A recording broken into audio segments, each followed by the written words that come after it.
So sa last episode, pinakita ko sa inyo ang transmission ng CR152 at ang full information ng ratio nito. So ngayon, ipapakita ko sa inyo yung sinasabi kong primary gear. So ito yun. So ito yung sinasabi kong 70 teeth tsaka 21. So kung nakikita ninyo, ayun yung clutch lining. So itong clutch gear is nasa likod lang ng clutch housing. Ito. Tapos lining. Yan, ito itsura niya pag nakatalikod. So pag nakaharap ka sa motor mo, sa makina ng motor mo, ganito yung makikita mo. Dito yung valve spring, yung clutch spring. Diyan. Pag nakatalikod, yung clutch gear.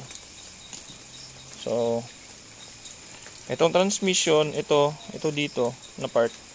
Dito yan pinapasok. Tapos ito nakakabit to sa crankshaft mismo.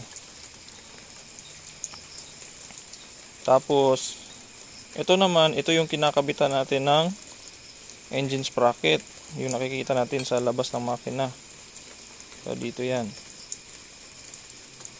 Tapos lastly, ang rear sprocket. So dito yan. Tapos may gulong. So nakakabit to.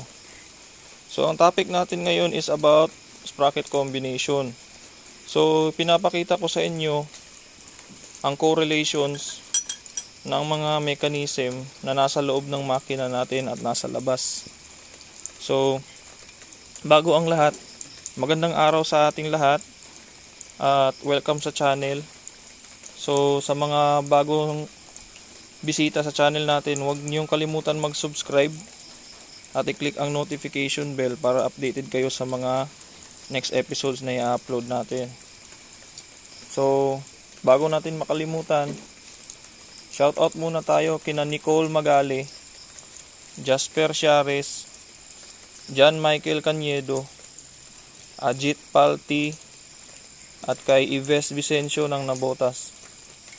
So balik tayo sa topic. Sa last video pinag-usapan natin to. So after nung upload ko sa last video, naging mainit na usapan sa amin ang kung ano ang magandang sprocket combination para sa CR152. So isisingit muna natin to sprocket combination since konektado siya sa transmission ng motor natin. So sa classic bike community, bihira lang sa atin na may nakikita tayong small tires. So halos lahat oversized. So oversized meaning mas malaki kaysa sa stock. So since mas malaki ang chance na bibigat yung gulong at mag-iiba yung traction niya sa kalsada. So malaki epekto niyan sa fuel consumption at sa performance ng motor. So ano-ano ba ang mga factors na need natin i-consider para malaman natin yung magandang sprocket combination sa setup natin? So sa video ito, isi-share ko sa inyo yung mga factors na need natin i-consider at saka yung mga sukat ng sprocket combination na common ginagamit at yung mga ginagamit ko rin at yung mga common nating nakikita sa market. So pag pinag-uusapan ang sprocket, dalawa yung main natin na tinatarget. Kung gusto ba natin yung malakas ang hatak o yung maganda sa top speed. So sa malakas ang hatak, kailangan mo yung higher ratio. So pag meron kang higher ratio, malakas yung hatak kasi shorter period of time kaya niyang umikot ng mabilis. So yung hatak is yung nafe-feel mo na parang tinutulak ka pa atras ng motor. So sa top speed naman, smaller ratio. So kailangan niya ng longer period of time para ma-hit niya yung top speed. Tsaka medyo mawawala yung hatak. So meron tayong nababasa at meron din mga nagtatanong kung kaya ba na magkasabay itong dalawa. So para sa akin, sa opinion ko lang, okay siya. Kaya naman siyang pagsabayin, kaso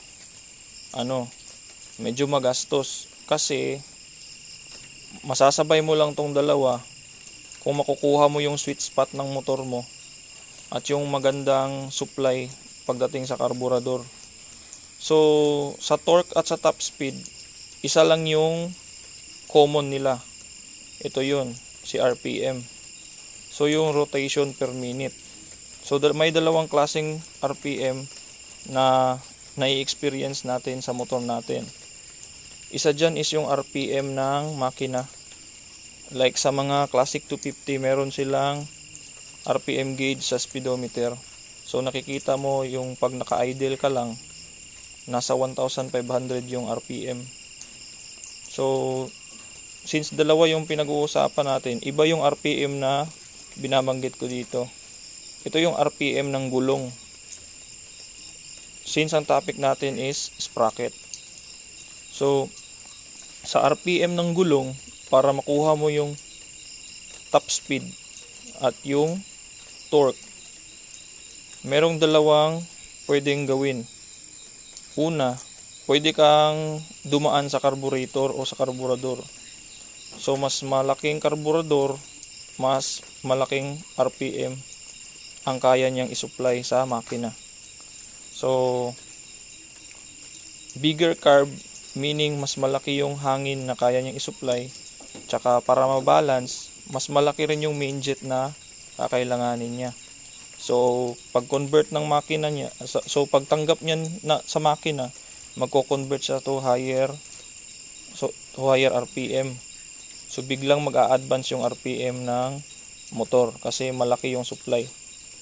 So ito naman ang pangalawang way para makuha yung torque or top speed is ang sprocket. So sa sprocket combination, ito yung tinatawag nilang final gear. So bakit final gear? Kasi yung sa pinakita ko sa inyo, siya yung last na tatanggap ng power na kino-convert ng makina. Galing sa crankshaft dito, transmission, siya yung last.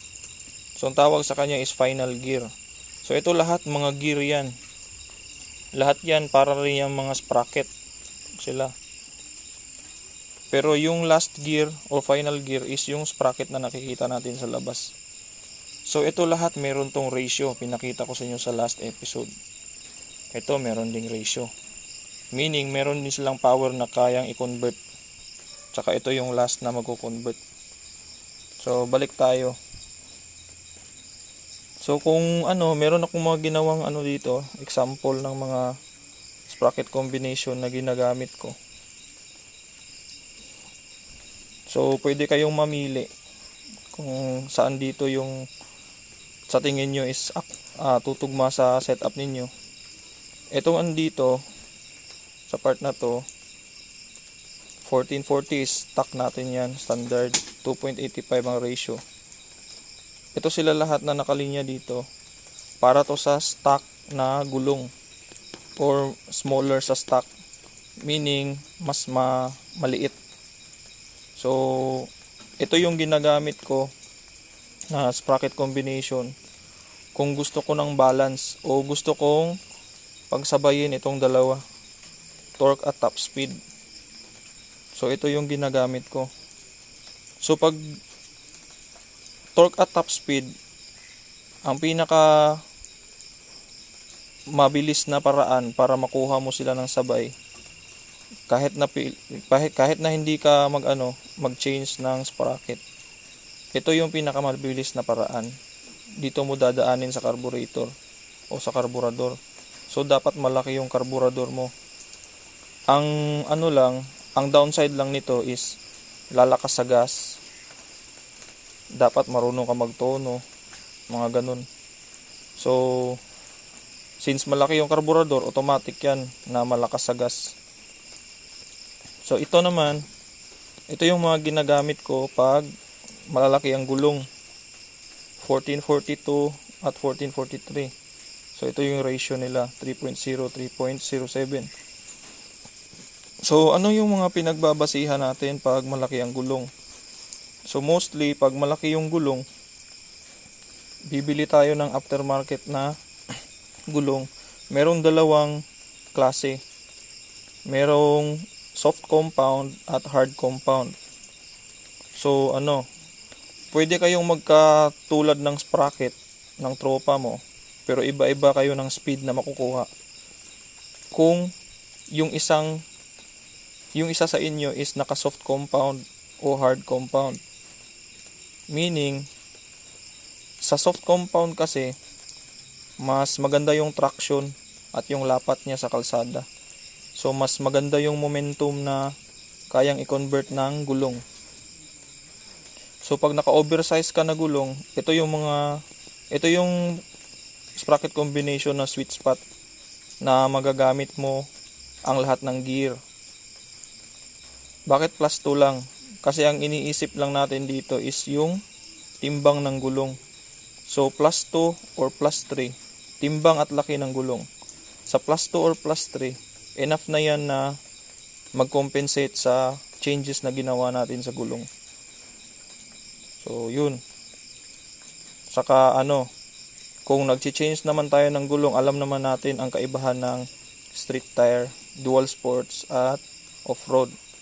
So sure ako na pag nakabili na tayo ng aftermarket na gulong, meaning alam na natin yung epekto nun. So sa street tires, mas maganda ang lapat sa kalsada. Sa dual sports, to be literal, dual siya. Pwede siya sa kalsada, pwede rin sa off-road. Saka yung pang off-road, yung mga pang motocross, medyo pangit ang performance nun sa kalsada. Pero pag nasa off-road ka, maganda ang performance. So iba-iba sila ng traction, depende sa terrain o yung kalsada na dinadaanan. So dito naman, ito yung mga low speed combinations na common natin nakikita. Ito yung nagamit ko na noon nung pumunta ako ng malayong lugar na bukid. So tested ko na to, pero masyadong malaki yung ratio niya, 3.23. So nung bumaba ako sa bukid, pinalitan ko kaagad ng 1442 kasi power tire yung gulong ko. So ang nakaganda sa 42 na rear sprocket is flexible siya. Pwede kang maging off-road o yung puro paahon. Pwede kang maging balance at pwede kang maging top speed. Engine sprocket lang yung papalitan mo.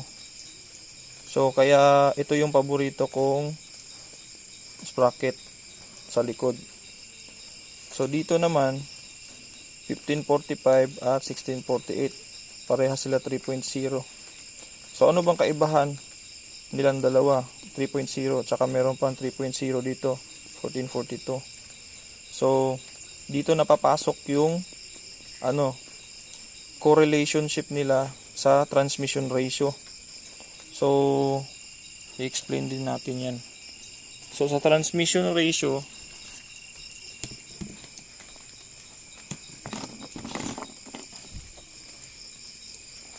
ito, babalik tayo sa transmission ratio. Itong nakikita natin, yan, from first gear to fourth gear. First gear neutral, second gear up to fifth gear. So ito yung ratio. So pag ang ginamit natin is isa dito sa mga low speed, yan, ang mangyayari, smooth siya sa first gear hanggang fourth gear. Pero pagdating sa fifth gear, magiging off yung performance niya. Bakit? Kasi low speed ang ratio ng fifth gear ng CR152. So dito sa high speed na ratio o yung pang top speed na ratio, maganda siya kasi magko-complement silang dalawa. Kaya niyang i-advance kahit na low speed to, kayang saluhin ng mga 3.0. Ito, kaya nilang saluhin at gawing advance ang RPM ng transmission natin kasi nagko-complement sila. Pero pagdating dito sa 5th gear, biglang tataas yung ratio from 1.5, 1.4 to 0.9, babalik sa 1.8. So mas mataas pa sa primera. So magiging off yung takbo o performance ng motor natin. So isa to sa mga bagay na kino-consider ko pag nagpapalit ako ng sprocket, lalong-lalo na sa mga kliyente. So balik tayo. So since pang off-road sila at hindi siya magandang matching doon sa 5th gear na transmission ratio. So pag ito yung ginagamit ninyo o gagamitin ninyo, limit lang kayo sa RPM pagdating sa 5th gear. So ang gagawin yung technique, gawin nyo na lang na parang relax na gear yung pang 5. Tapos balik kayo ulit sa 4th gear. Kasi ano bang epekto pag ibababad natin ang ganitong combination sa 5th gear. So since low speed yung 5th gear, low speed din ito, magko-contradict na yung RPM sa gulong at sa transmission. So yung transmission o yung sa makina natin, wala na siyang maibibigay o maiko-convert na power papunta sa gulong. Kasi yung gulong natin is naka-advance na rin ang RPM. So for example, nasa 80 kph ka, tapos nakakwarta ka, bigla mong ikikinta, mafe-feel mo na lang na pagpasok ng kinta, wala na siyang power na i-generate. Kung meron man is masyadong mataas na kalsada at masyadong matagal niyang i-convert to power yung pag-change mo ng gear. Tsaka isa pa sa mga epekto nito is magbabibrate yung motor pag nakakinta ka na, kasi parehas sila low speed. So lahat ng combinations dito, pag pinasobra mo, lahat yan merong bad effect. So either makina ang masasakripisyo or gasolina. So sa gasolina naman, ito dito na mga combinations, pag nag 5th gear ka tapos binabad mo, babibrate yung motor, tsaka masasayang yung gas kasi kahit naka fully open yung gasolinador mo o yung throttle, wala nang i-convert na power itong mga low speed sprocket. Kasi pag 5th gear mo, low speed din yung transmission ratio ng 5th gear. So make sure na hindi mo ibababad sa 5th gear. Doon ka lang sa 4th gear, i-relax mo lang yung 5th gear tapos balik ka 4th gear. So sa real life scenario, kung nag-o-off-road ka, hindi mo yan magagamit ang 5th gear. Pero sa real life scenario, pag nag-cross city, yung meron kang long ride, may chances talaga na mag 5th gear ka. So kung hindi mo to alam, sayang yung gasolina mo, tsaka napapersa lang yung makina. So ito dito yung mga magandang combination na ginagamit ko talaga. So pwede sa long ride, tsaka wala kang iisipin na kahit anong limitation sa pagpiga. Ang kailangan mo lang is nasa tono yung karburador mo, magandang maintenance sa motor. Tsaka pagdating pala sa tamang tono ng karburador, itong mga sprocket na to, hindi sila nagbe-benefit sa mga bigger carburetor. So kung maglaki ka ng karburador, tapos ganito yung gagamitin mo na sprocket, masasayang lang yung gas mo. Kasi masyadong mataas ang RPM na kayang ibigay nito. So babagay lang to sa mga maliliit na karburador o yung stock carburetor na 26mm. So pag may plano kang mag-upgrade ng karburador, automatic mawawala to sa options mo. Pero kung stock carburetor ka, maganda to kasi hindi stress yung makina kung up to 4th gear ka lang. So yun. So yung mga paborito ko is andito sa stock. Hindi kami mahilig mag-oversize masyado. So kung mag-oversize man kami, dito lang ako naglalaro sa 1442 at 1443. So yun lang para sa ngayon. Sana natulungan kayo ng mga detalye na shinare ko sa episode na ito. Saka kung meron kayong mga katanungan, huwag kayong mag-alinlangan na mag-comment sa ibaba. Tapos share nyo na rin tong video, subscribe kayo para updated kayo sa mga next videos na i-upload natin about CR152 Classic 250. So yun lang. Sa next episode, sana makastart na tayo ulit sa mga techniques sa carb tuning. So kita-kits sa next episode. Peace out.